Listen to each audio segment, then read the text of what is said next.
Hey everyone, welcome back to a new guide video on our channel.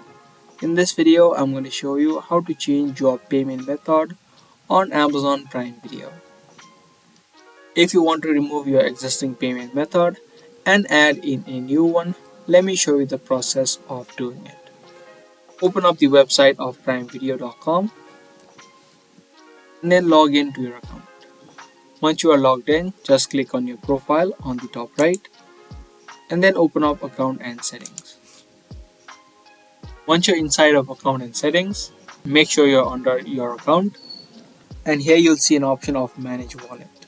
Click on manage wallet and it's going to show you the current card that you have added in. Now to change your payment method, type in your card details right here. Type in your name, your card number and your expiration date and click on add your card. Once you add in your new card, you'll have an option of removing the existing or the old card. Until you add in a new card, you wouldn't have an option of removing the existing one. Now after you add in your card, you can just click on your previous card and you'll have an option of remove right here. Click on remove and your previous card that you've added in will be removed.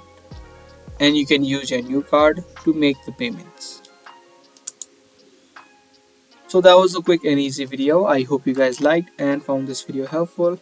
If you did, be sure to let us know by giving this video a thumbs up. I'll be back soon with more informative videos. Thanks for watching.